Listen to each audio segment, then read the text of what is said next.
The Incredible Hulk will not be presented this evening.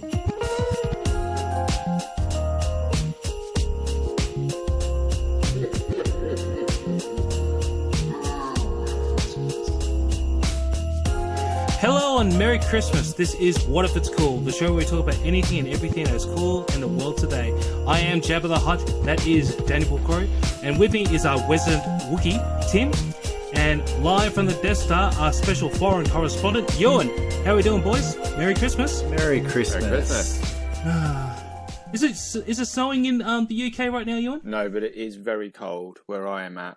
On the Death Star, it's cold. It's been cold the last few days, and wet and rainy, and but no, today's bright enough. It's all right. Sunny and cold, so it's all right. Oh, it's hot over here in Melbourne, so best of both worlds, I guess. On this cast, you guys are. Yeah, I hear the weather's very nice out there at the moment. Everyone's allowed out now, right? Yeah, that's right. But how's everything going over with you guys over there? Because you guys are now in pretty much in the same thing we were a couple of months ago. You guys okay? Yeah, not too bad. We're kind of sort of in a tier system, so it's worse for some people than it is for others. But yeah, essentially, yeah, it's still pretty locked down here. It's not total lockdown, but yeah. Well, let's hope everyone in the UK can get over it safely, like we did here in Melbourne. Hopefully, it doesn't get too bad like it did get over here. But we're hoping for the best for you guys over there. Now, today we are. You're welcome. Today we're doing a. I was going to say classic, and it's not really. Because we struggled to find a movie that we were going to try to do for Christmas, and we thought because The Mandalorian is about to finish up for season 2, and by the way, if you haven't checked it out, it's a must-see. We are checking out the Star Wars Holiday Special from 1978, and goddamn, I am so sorry, you guys are the people. I'm just going to have to jump in here because, look, I said we could just do Gremlins, but in the end, you just go. We're going with the Holiday Special 1978, and I've got to say, well, I've gotten you to watch some doozies in the past few weeks, and Dan, this must have been a situation where you were thinking payback's going to be a bitch for this guy. I'm going to subject him to something truly, truly horrible. Just as he's about to enter the holidays. I gotta admit, I totally forgot how incredibly terrible this... I was going to say movie, but it's not really. It's a TV special. Because the background to this one for me was I had seen the cartoon and a pirated copy of this in Australia when I was a kid. And it wasn't until I worked with a mate, and he's much older than me, but he was like, oh man, this was such a great piece of my childhood, can you get it on YouTube or something? And I finally watched it a few years ago, and I thought, okay, it was alright. But bear in mind, that was years ago, and now watching it again, I feel so I just feel so sorry, and I'm so sorry that I put you guys through that, but at the same time, payback's a bit... This is true. This is true. I think, you really did save the worst for last, and yeah, this is quite a picture to go out to have the year finish on. We had an excellent array of Christmas movie suggestions to pick from, and this is what we went for. I think Gremlins and It's a Wonderful Life. Dude, we could have even gone on to Die Hard, and we could have argued about how it's either a Christmas movie or not. I think that would have been... Yeah, but don't forget, all of us argued about that. And the consensus was that Bruce Willis went out on a limb and said it is not a Christmas movie. And then that was the argument. And that's when I pulled the plug and said, okay, we can't do Die Hard because such and such said this. I'm just saying, man. So, Bruce has said it himself. It's not a Christmas movie, but because you're... Can we not go through? Can we not go through this again? I'm sure the listeners don't care. They just want us to talk because you're talking it up. Oh yeah, man!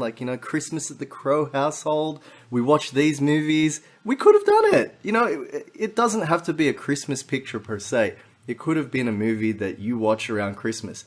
I once watched The Exorcist at Christmas time, and now I associate that with Christmas. Oh God. Oh, there's certain films which come on in the UK on Christmas Day every year, and they're not always Christmas movies.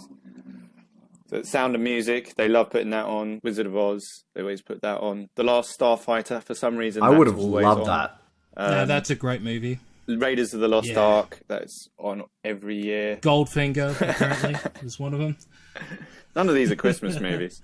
I think Die Hard is a Christmas movie because it comes on Christmas as well. But usually... Thank you, Ewan. Usually, like on Boxing Day.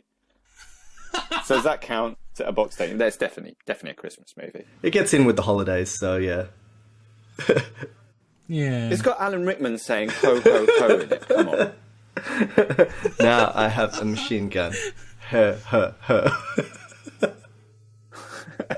Alright, we're getting way too off topic here.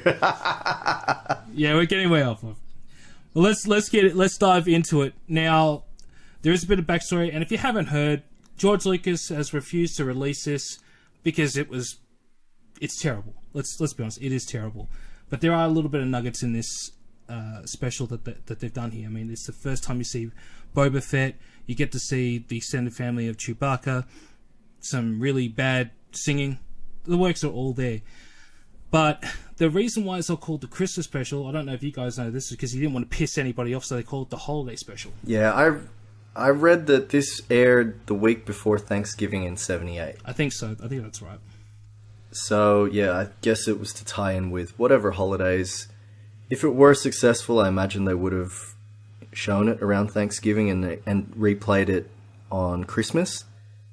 But this was universally panned. And they tried to shutter it away, you know, along with the Ark, you know, to be held by top men.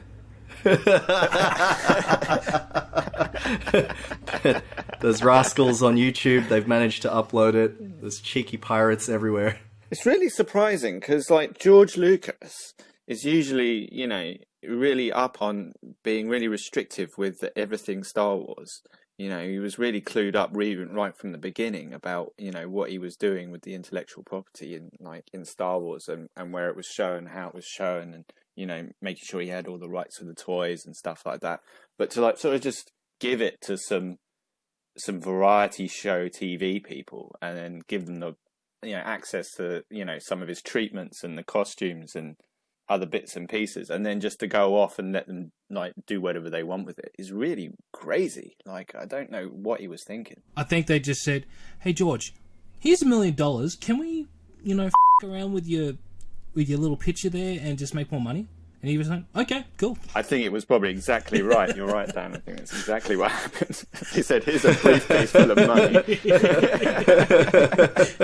Well, a lot of it was him also, you know, there's a lot of denial as to who was largely responsible for this, but he was saying that they convinced him to do this because they wanted to remain in the public's consciousness. So yeah. Star Wars Episode 4 had come out recently. They still wanted to capitalize on the popularity of that film.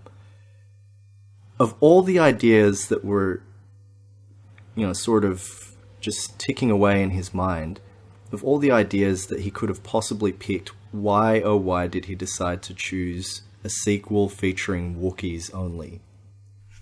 Like, that is truly puzzling. It is one of many puzzles that was part of this. It's just baffling that he would choose to do this, and before we forget to say it, 0 subtitles whenever these Wookiees are around. Like, oh. But I think the way that they were doing it, because in the opening bit, obviously, we're introduced to Marla, Itchy, and, what's it called? I've forgotten the kid's name now. Lumpy, which is, I wonder where did they come up with those names first and foremost. I mean, Marla, okay, woman's name. Itchy, why is he called Itchy, for starters? And then Lumpy. Nothing funny there. Okay. I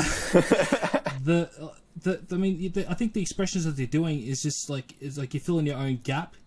But again, there's like bits and pieces where you're just going, what the hell are they arguing about? Surely someone said, okay, let's get some subtitles in there, or let's get C3, or like, you know, there was a bit of a narrator. Why didn't they set the narrator to speak over the talk, like in some other stuff? But no, it's 15 minutes of and us going, what the fuck? Yeah, so the family's names are Mulatto Buck, that's for Mala the wife, Mala. Lumpa Warump for Lumpy, his son, and Ati Chitkuk for Itchy, Sorry, his can dad. you say that one more time? Ati Chitkuk. Oh. Tim, did you look up Chewbacca's surname as well? No, I didn't, but I'm sure that I wouldn't have been able to growl that out. Yeah, just the fact that these names are there, and then they had to shorten them because they're just so terrible. Just spoke volumes about how this was going all down the wrong path. So we open with this family, and can I just say that the family was quite a normal depiction of a family. Like, they've got this tree house, but the house itself looks like any sort of household that you would find. You know, you got the living room, you got the upstairs child's playroom, there's a lovely kitchen. It all looked very, very nuclear. I was very impressed. I thought it was one of the things I wrote down here, is that Chewie's invested well in a sort of middle class neighbourhood, or probably good school catchment and stuff. It looks all very pleasant. It's quite like leafy suburb. And you reckon Lumpy's going to private school? I think so. I mean, Han is, owes money all around the universe, but Chewie's like, the profits from his ill-gotten smuggling operations have been well invested. Yeah, I imagine they're just downtown. They've probably got a lovely view from the house. I couldn't help, I have to say this, but okay, before, there was already quite a bit that had happened with the family, and this kid was really, really annoying.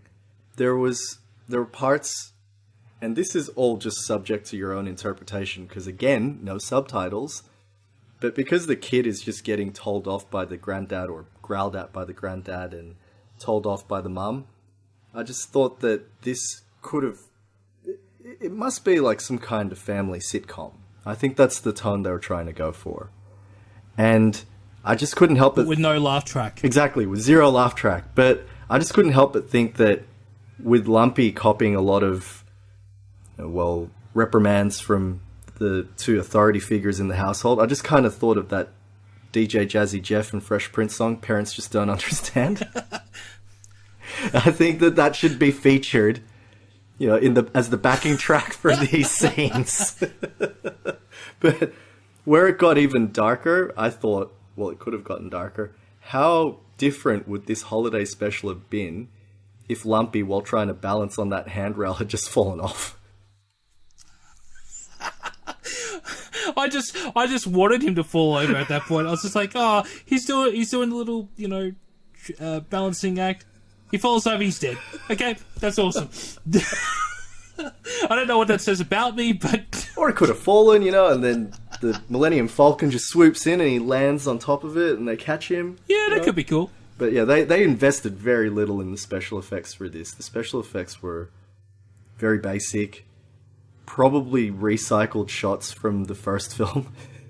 They were. Yeah. The opening bit was actually B-roll footage that they used for New Hope. Amazing. And, yeah.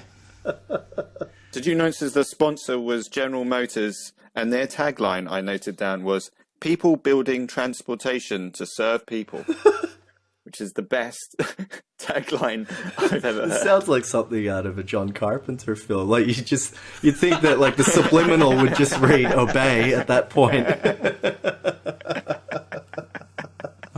GM Motors. I also noted in the YouTube video which I was watching this from, they cancelled the Incredible Hulk and Wonder Woman in order for this trash, and I would have much preferred to watch Incredible. Yeah, I think some people. I think all of us would.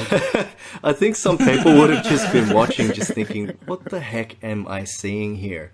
This is not anywhere near as good as the Star Wars movie that just came out. Can you imagine the dreams which would have been crushed for people who were like so excited about anything Star Wars? I don't know, when I was young, like I just loved Star Wars. Like it's probably my earliest memory is sitting down watching like episode 4. And, you know, if I'd heard that there was a holiday special, thankfully I never did. This is the first time I ever watched it. But I would have been so excited to watch a holiday special for Star Wars. And then to sit down to this absolute trash would have been just like the worst day of your life. And can you imagine, like, all the toys? Like, I still remember that I've got this pop-up book from Star Wars A New Hope, and it was freaking awesome. Like, you'd pull tabs, Luke would swing across this chasm. You'd pull another tab, there was the speeder.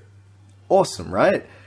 Can you imagine the type of merchandise they would have tried to have lined up for this? And like, after it got so critically panned, because it's just drivel, none of those toys for Mala or Lumpy or Itchy would have sold. There would have been this amazing surplus left over of all of these terrible toys from a terrible special. The only piece of merchandise, and this is a great segue into the next bit of this special, that I would have loved to have is that VR set that Itchy got from their... I can't even remember the character's name. The only human speaking before Han comes onto the into the house. Oh, he's played by Art Carney. I didn't even catch his name. I've watched this twice, and I was just like, I can't be bothered trying to look up these details. They cut to a shot where Itchy is now using what we now have as a VR system of a very, very, very beautiful woman that Ewan decided to say in a message that was incredibly hot. I'd say volcano hot. You know who I'm talking about? No, I think that was me who messaged it. Oh, was it? Yeah. I thought it was Ewan. No, it wasn't you. I don't know what we're talking about. I've written down, there's a chessboard scene with some weird Harlequin circus people. It's like a, quote, bad acid trip. Yeah, the most unexciting circus that you could have possibly seen. It was terrible. It was like... It's like Circus del... was it Circus del Rey? Cirque du Soleil, yeah. Circus Soleil, sorry. Circus Soleil on a budget of $5. And this moronic kid just lapping it all up. Yeah, trying to act like this is actually entertaining when it isn't. One thing about that, though, he was going like that. And I was just like, did they use the same sound effect for the Sand People with that? Or what? Because it kind of did sound like that. Maybe. You never know. There was a lot of this that was recycled, so it wouldn't be surprising. They did use the Willem Scream, which is a wonderful scream track for whenever someone plummets to their death, but that was much later in the special.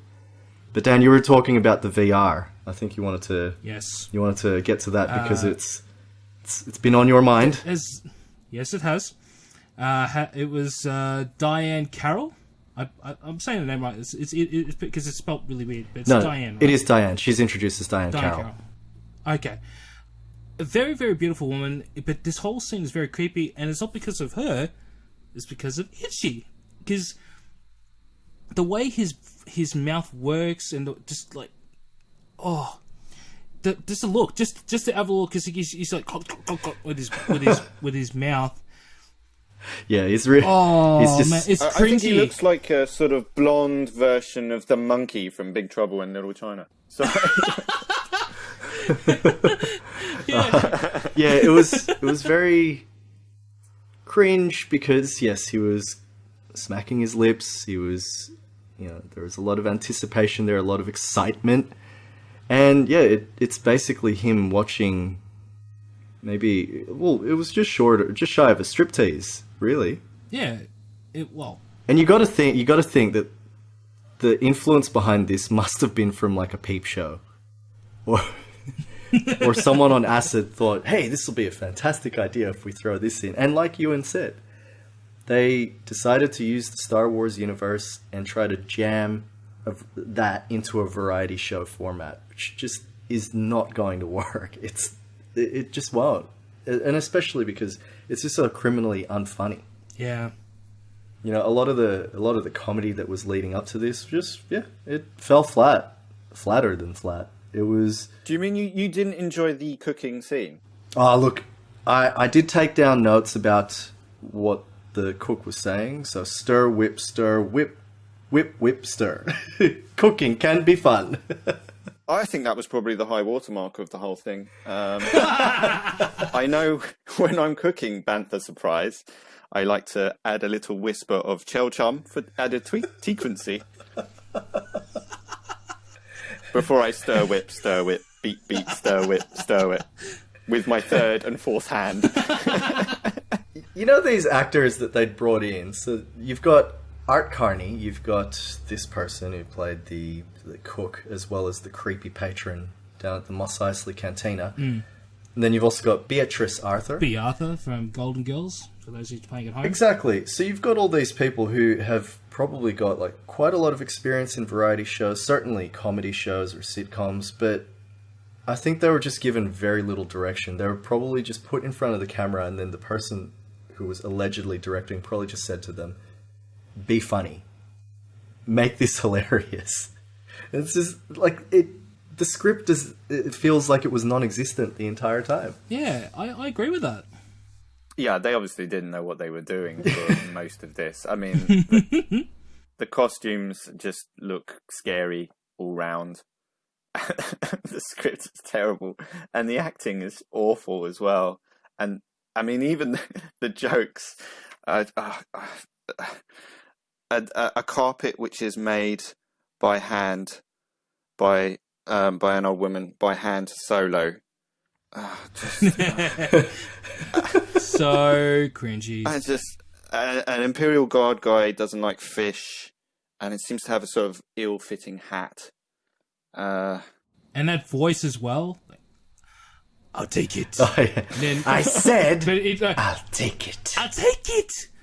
But his voice goes higher in the last one. I was just like, okay, you're trying to be intimidating. Now you're just trying to I don't know, be funny. It just fell flat. It's not that whole scene could have just been taken out. It just was not necessary, I don't think.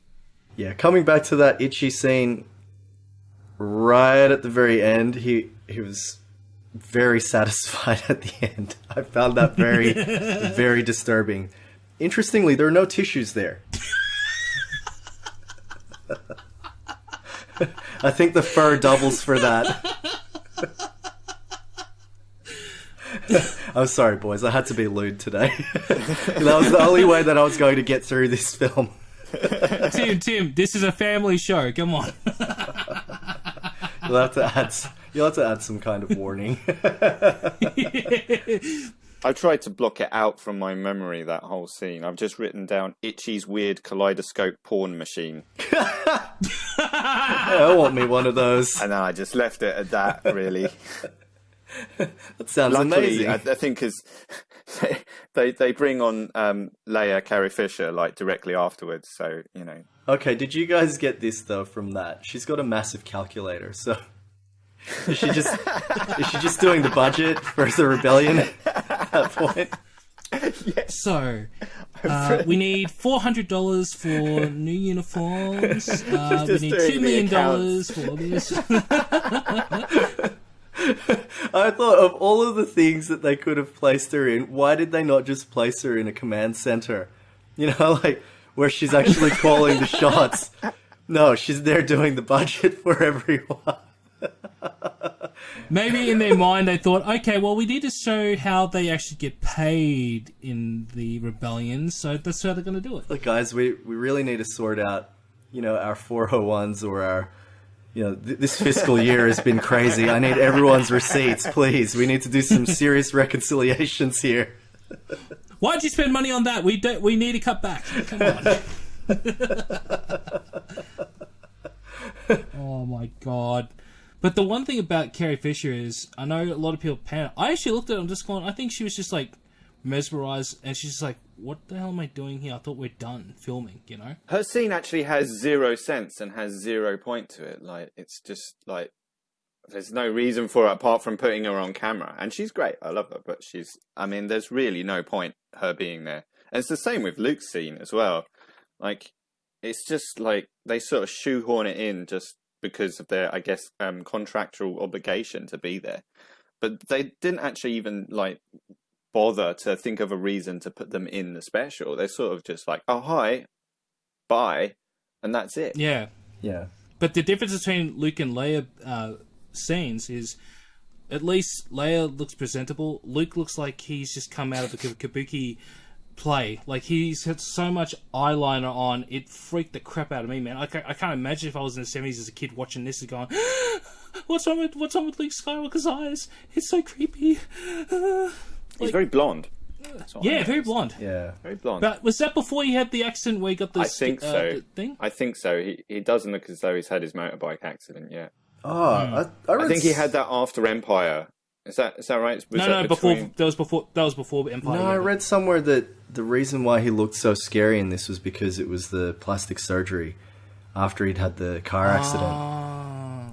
So the poor guy, you know, they made him do this terrible, terrible special, and they had to put him on camera, and so the only way that they could have fixed anything up was to apply just copious amounts of makeup, and it does look really scary because you're just not really sure what you're supposed to be looking at. But the awkwardness to that scene, Yui, like you said it best, they shoehorned in both Luke and Leia into this special. Like, it kind of made sense with Han, because they're trying to make their way back to Kashyyyk for Life Day celebrations. But for Luke and Leia, it was really puzzling. And he's just there trying to fix up he's trying to fix up R2. And I didn't understand it, how the family just had the family just had a direct line to these key members in the rebellion. They're just able to summon them. This is years before pagers or mobile phones. They're just able to go, I need to get in touch with Luke. I'm calling Luke directly now. There's lots of smoke in Luke's scene as well. It's just continuously sort of some guy in the background just pumping smoke into the background. I don't know why that's... Well, it was the 70s, Ewan. There's a lot of smoke everywhere. That's true.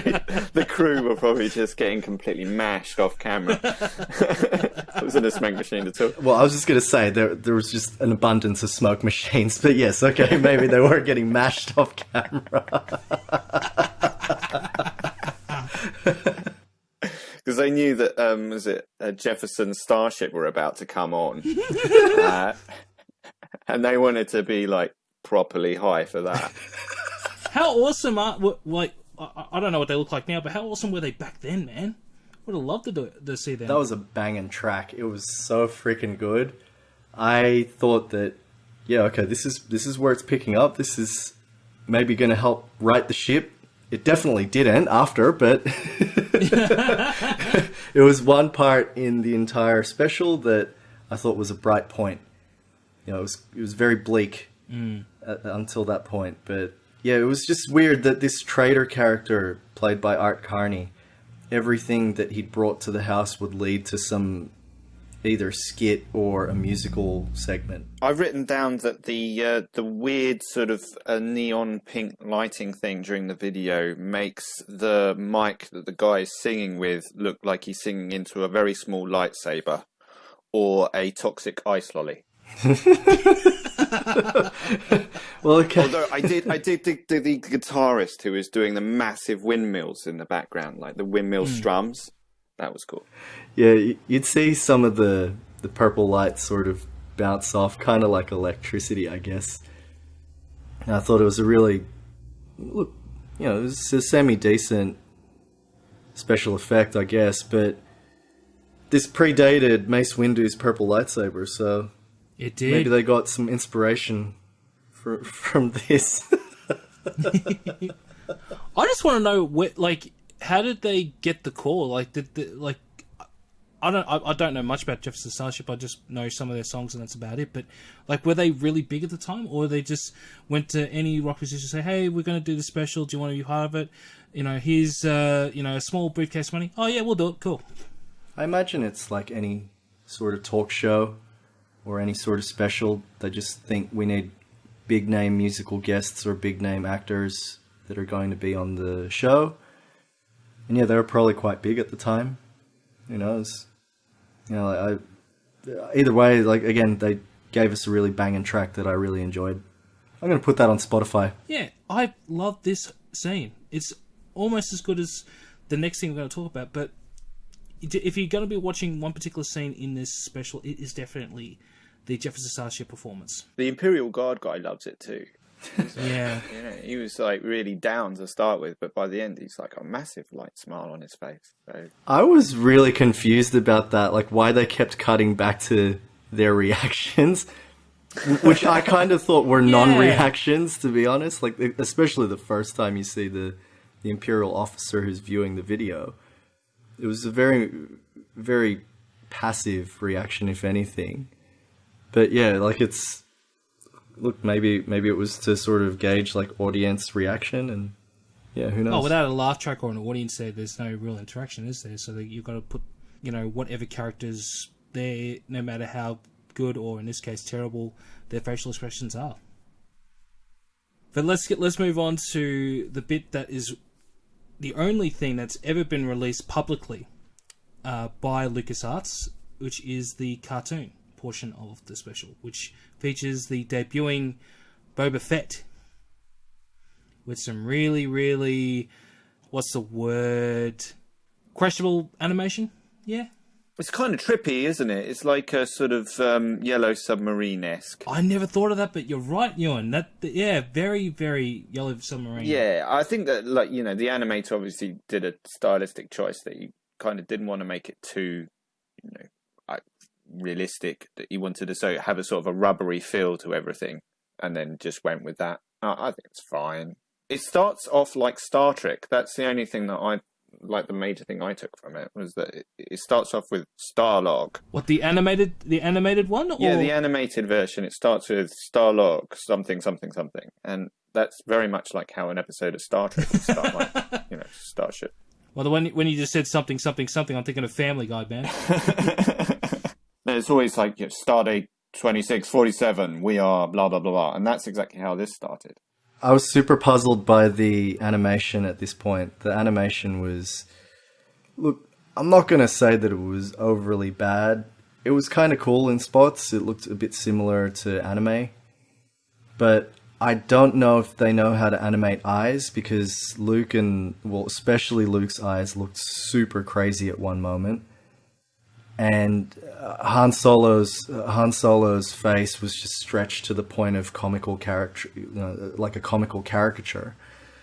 And Chewie didn't have any color in his eyes either. Like, he just had these white eyes. Like, maybe they forgot to add some coloring there.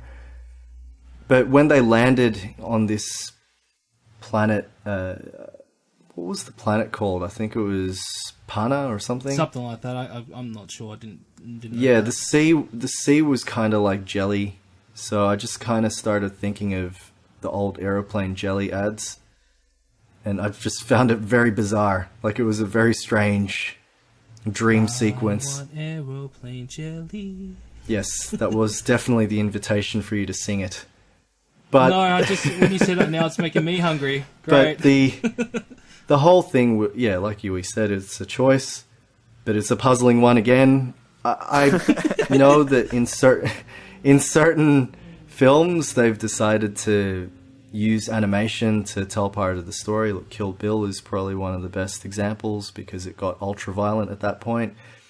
Takashi Miike recently did a picture called First Love, and there is an animation sequence there, likely because what they were trying to do would have been an incredibly insane stunt sequence, so they just opted for an animated sequence. Or even in the Dora movie, which I watched with my child.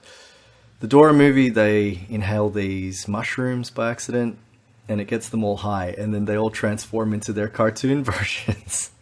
Oh gosh, is that really what happens in that movie? They actually get high? Yeah, and yeah, well, from mushrooms? They may as well have. I mean, yeah, there's certainly hallucinogenic properties in those mushrooms.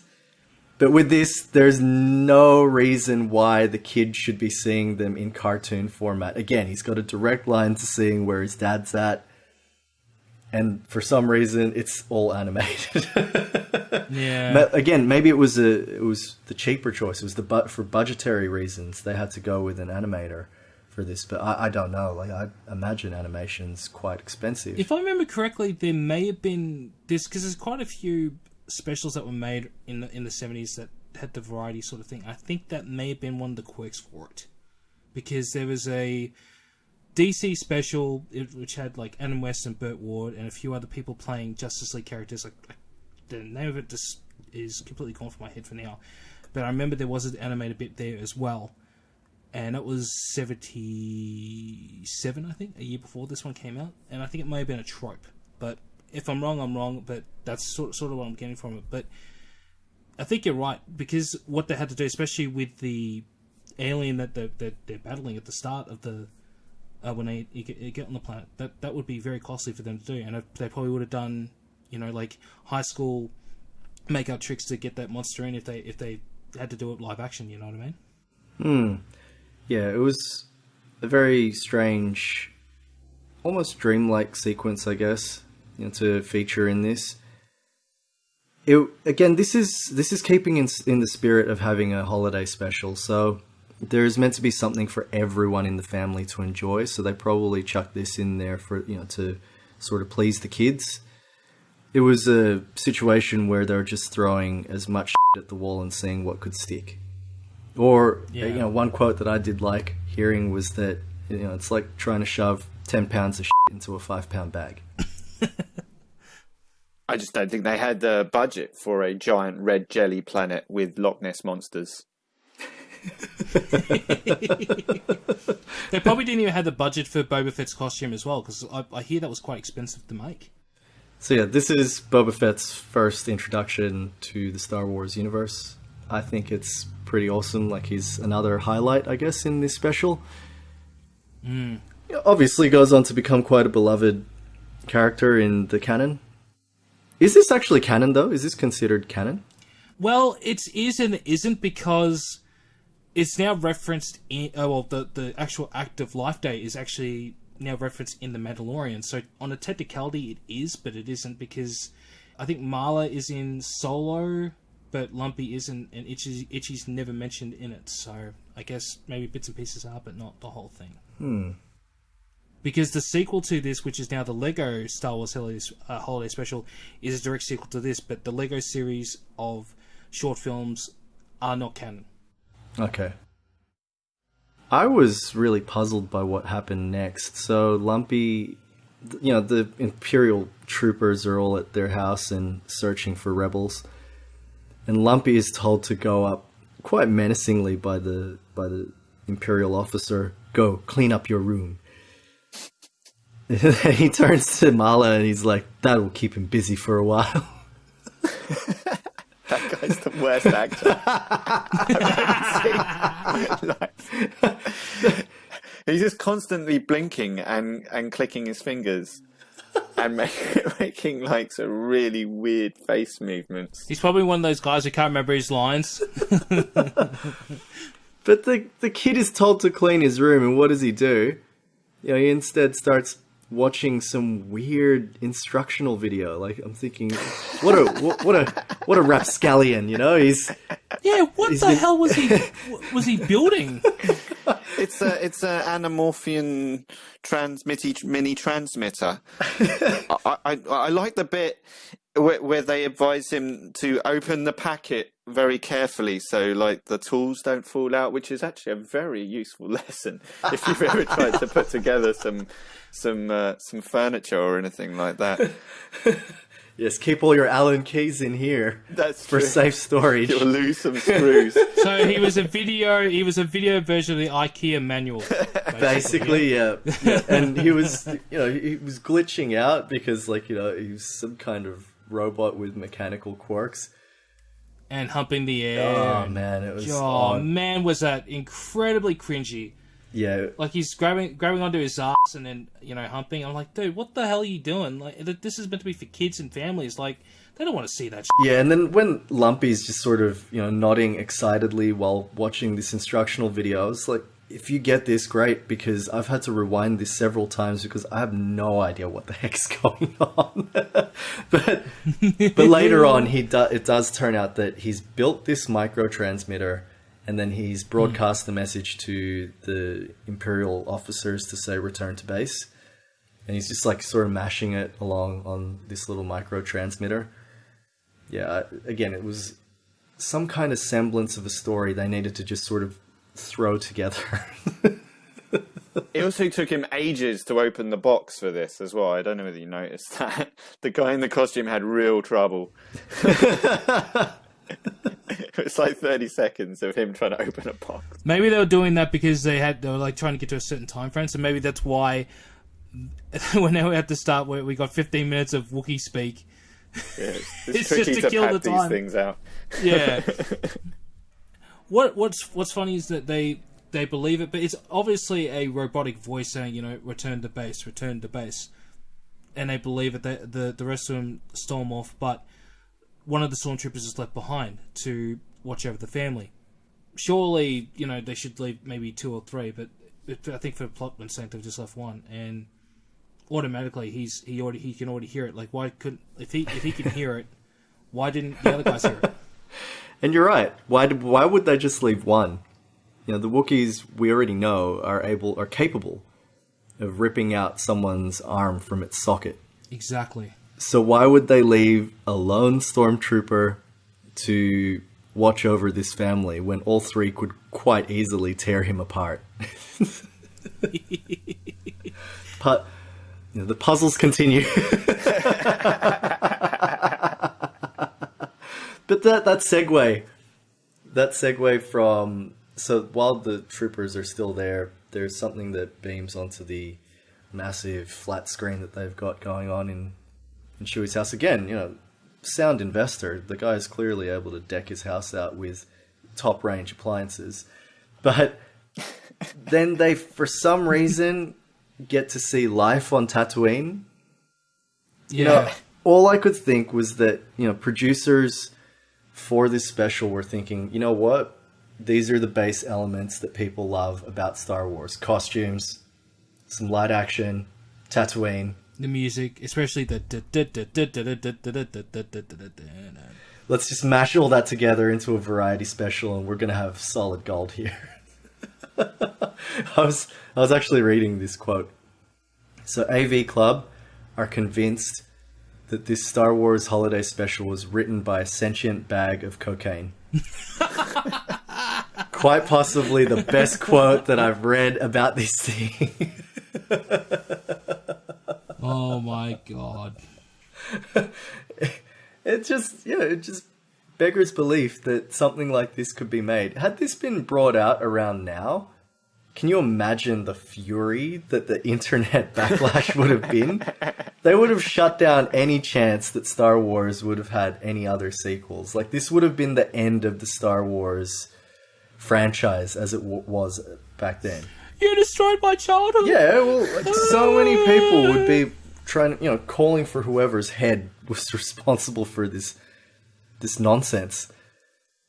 But yeah, like, well, in the chats today, we've been calling the head of George Lucas for allowing this to happen. So we're not doing any better, man. I don't necessarily think that George is to blame for this, apart from, you know, the fact that he sort of took his eye off the ball. But I mean, I think he was in the middle of production or pre-production for Empire Strikes Back. So yeah, he was. The person that played Lumpy swears that George Lucas got the copies of the dailies after every day of shooting. So there's, you know, like, he's just trying to deny as much as he can, but people are like going, nah, you can't get away from this shit, buddy. You're just as responsible as we were. But yeah, the whole Life on Tatooine segment, again, weird. I don't know why they opted for it's a morality video, isn't it? It's like to sort of show how bad things have got down at Mos Eisley, and you know, if you don't follow the Imperial rules, this is how terrible it can get. That's what I took from it anyway. It was kind of like Star Wars Cabaret at that moment. I kind of thought it was Star Wars Cabaret, and You know, there was a very creepy character. So the dude that pours the drink into his head, he's hitting on B. Arthur quite a lot. And may I just say, she's just as sassy as ever. For someone who openly admitted that she only did this for a paycheck, and she was quite disdainful of the entire production. You know, she still brings that trademark sassiness to the performance. But yeah, like there was just not a lot that she had to work with. I mean, it felt like they were trying to make this into, they were trying to turn the Cantina into Cheers. And I just did not go for it at all. Like, you know, this wasn't the wretched hive of scum and villainy that Obi-Wan had told us about only the year prior, I guess, for the people who'd seen the movie back then. This was just trying to be comical and just falling painfully flat on its face. The only saving grace of this scene was that they kept the Cantina music from the movie into it, but that was it. They added lyrics to it. Yeah, that was weird. It just made it worse. I was playing this while trying to take down some notes, and my wife caught, 5 seconds of B. Arthur singing. She just goes, "This sounds horrible." 5 seconds of it, and she thought that it was horrible. I was like, okay, well, yeah, all right, fair enough. Like, this is true. I mean, I'm not going to try and defend it because I'm going to try and, poke fun at it later. Just tear it to shreds. It's awful, but I do like the fact that it has a lot of the creatures from the movie. I do like the creatures who are in the cantina. The little grey guy, even that giant wat. The giant gerbil hamster thing is quite cool. And yeah. But I like the little grey guy who's like, really? He's my favourite. And then the two guys are like really chatty. They're always very sort of like by themselves in the corner. They were there. Yeah. The chap who got his arm chopped off wasn't there. Oh, no. Well, I really liked in Blue Harvest when the Cantina band were playing. They were like, oh, okay, we just finished up. Oh, any requests? Play that same song. Okay, same song. Here we go again. It's just funny that while watching this, you can't help but imagine better Star Wars things while you're watching it. Well, I told you after I finished watching it before, I had to pop in the Clone Wars, the Clone Wars series, not the movie because the movie's not that great, but the TV series just to keep my mind fresh from it because it's You needed a palate cleanser. Yeah. So the last few hours I've been watching Clone Wars Season 2, so it's been pretty good. Yep. But this is where it takes a dark part of the story because obviously, they've had to close down. They have to do that song where it's not goodbye, it's just goodnight. And then you catch the scene where the stormtroopers obviously found out that Lumpy has done the message and he's about to kill him. Chewie comes in with Han and the stormtrooper falls to his death. And it's so, it goes quiet and then Han just goes, "Oh, well, now that's over. Hey, guys, how you going?" You just killed somebody and now you're just acting like it's all good? Firstly, that's dark. Why didn't Chewie have his crossbow out? And why didn't Han have his blaster out? Exactly. But maybe they just didn't. Maybe they left all the stuff in England because this was shot in America while the stuff with the normal stuff was shot in the UK. And it was just funny, he just does this quick, like this sort of fake out sidestep, and then the stormtrooper goes for it.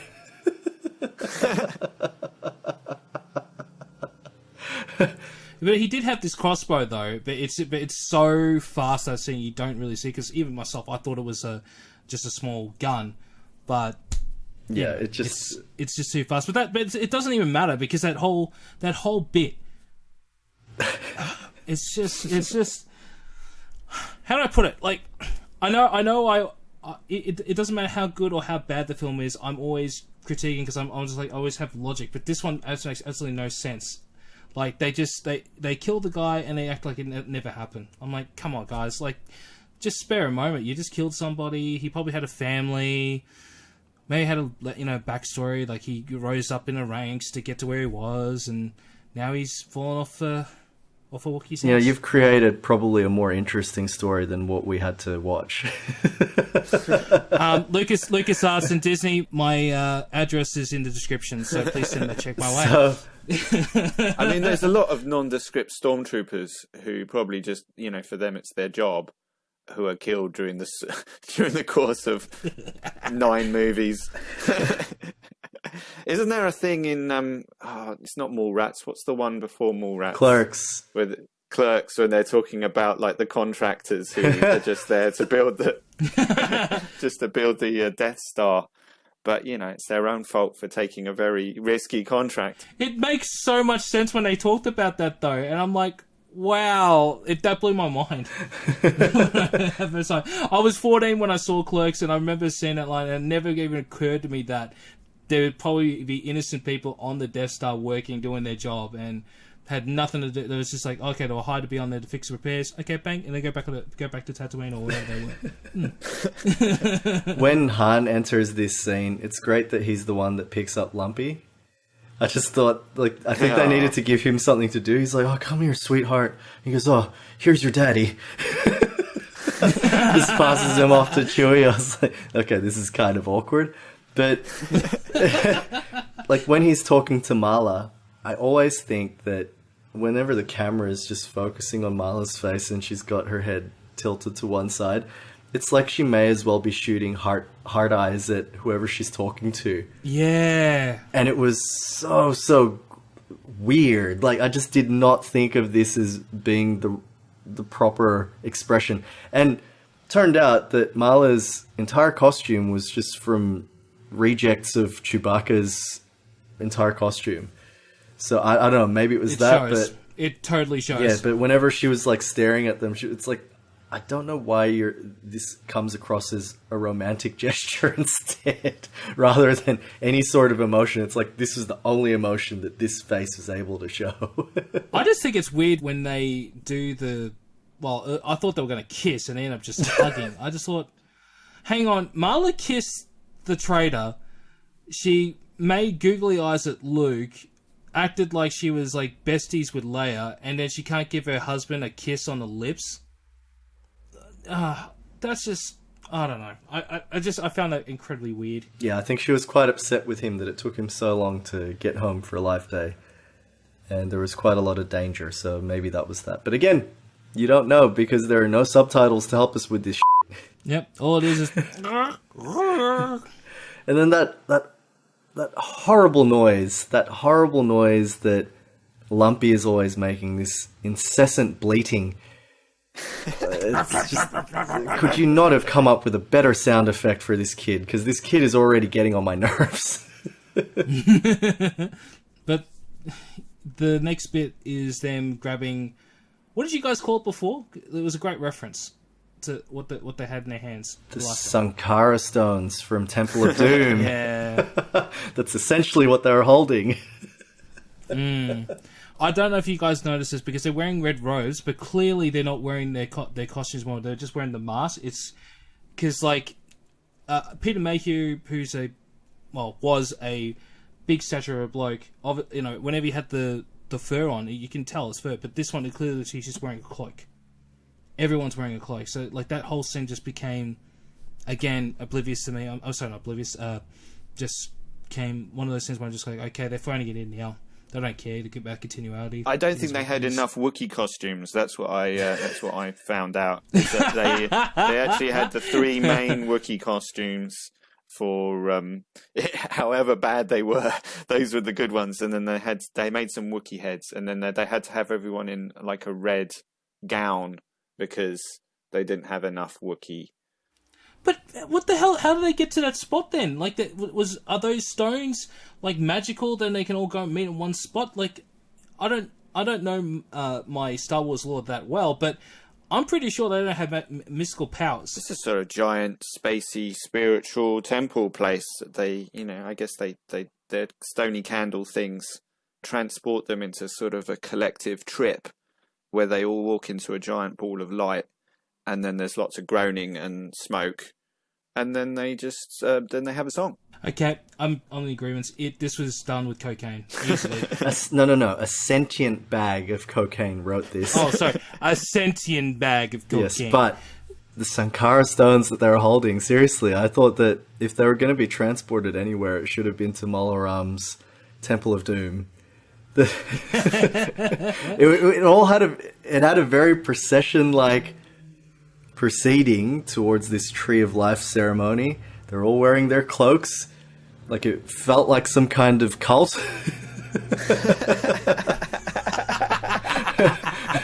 There may have been some Kool-Aid. Some Wookiee aid. Oh, yeah. That's a truly dark interpretation of it. And then this is the nice sort of, the nice ending bit where it's all like them all coming together for Life Day at the Tree of Life after, surviving the soldiers from this sort of totalitarian state. But now you've just ruined it for me. The holiday's over, Timmy. Holidays after doing the taxes, Leia's got this sort of weird Wookiee cult. She's trying to start handing out the Kool-Aid. God.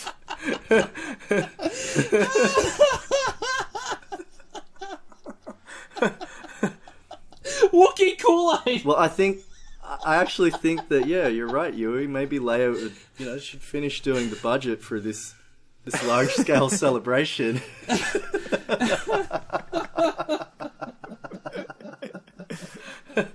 Can I just say that if there's anything that screams contractually obligated, just look at the expressions of the principal cast while they're standing up there.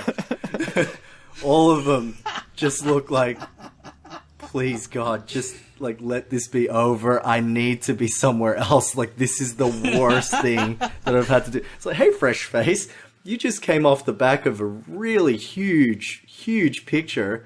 We want you to do this piece of shit special. You're gonna have to do it. Oh, and to cap it all off, Carrie Fisher sings a melody of a song with the background music of the Star Wars main theme. Fuck me, was it horrible? She hits a few of the notes. No, Carrie is great. I quite like her voice. Don't get me wrong, Carrie is great. Carrie is great, but the lyrics are terrible. Yeah, well, I mean, she was forced to sing it, man. Yeah. It's not like she wrote it. No, if Carrie Fisher, God rest her soul, wrote it, it would be 10 times more funnier than what it was, because she's hilarious. comedy gold. Yeah, she loves to sing, and one of the things that I saw recently, there was a tribute by her daughter, Billie Lourd, I believe. Yeah, Billie. Yeah, so she did a song, I think it was American Girl or something. No, anyway, I can't remember the song, but she's got an amazing voice, and yeah, it was likely, in tribute because her mum always sang. So yeah, it was quite touching, I found, and to actually hear Carrie Fisher sing for the first time, I was like, okay, well, I can see why. I think she's got an incredible voice. But yeah, sadly, they were all forced to do this, and it wasn't fun for them, and it certainly wasn't fun for us to watch it. No, but what I thought was the most phoned in thing, and I think it's because they knew it was bad. They cut to, after Carrie finishes her song, they cut to Chewie's face, just looking dead in the face, like dead in the eyes, right? And they're showing footage from A New Hope. Way to phone it in. Well, who was it? CBS or NBC who did the special? Whoever did it, like just capitalizing on that. CBS, I think. Oh, CBS. Sorry. What am I saying? Sorry, we don't work for the guys. But like, I think that's the only way they could capitalize on that, because it's like, it remind them of the film. Okay, it's still out in the cinemas. Let's go watch it tomorrow night. Just to erase the memory of this terrible, terrible special. Yeah, let's bookend it with something that is infinitely better. I don't think the budget was small for this special as well. It's not like they didn't have the money to make it. It was $1 million. Yeah, $1 million to make it. Yeah, but you would think with a budget of $1 million, especially back then, they would have done better costumes. Hired a writer, hired some comedians, hired some singers. Yeah. Actually get a set built instead of using animation for the bloody house. Amazing what $1 million got you back then in 78. Yeah. Well, I know we've pretty much butchered it, but let's just ask the question. Boys, is the Star Wars Holiday Special from 1978 cool or not? I think you should have just skipped that, dude. There is no point in asking us that question. Hey, unlike the special, we do things by the book here on this podcast, so we make sure that we do everything right. I don't. Again, did nothing of the past hour actually tell you whether or not we thought this was cool? Well, was there any redeeming qualities for this film for you guys besides the Jefferson Starship bit? No. Boba Fett, I guess. Boba Fett, yeah. Well, you loved the cooking scene, though, Ewan, didn't you? No, I enjoyed the cooking scene.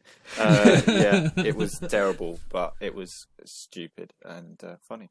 And yeah, there were lots of spoons in Marla's There was lots of kitchen, which spoons I and enjoyed. lots of hands. And she had a massive, extractor, above the kitchen table. So, I don't know. I suppose because we covered that there's lots of smoke in this special. There would be lots of smoke, I guess, when you're cooking bantha. But I enjoyed that. But yeah, no, it's terrible. It's truly terrible. Yeah. Don't watch it. Yeah, nobody ever watch it. And if Dan ever suggests to you that you need to check this out, tell him to piss off. Dan, also, you're not picking the next holiday film, by the way. We're doing Gremlins. God damn it. We are definitely doing Gremlins next time. I agree. I probably won't pick the next holiday thing, but we might get Ewan or Trip to do it. Trip does says his sorry for not being on the cast tonight. He does wish everyone a Merry Christmas. He's just out making his mixtape again, so that is what it is. Any closing comments, boys? If you're a masochist, then check it out.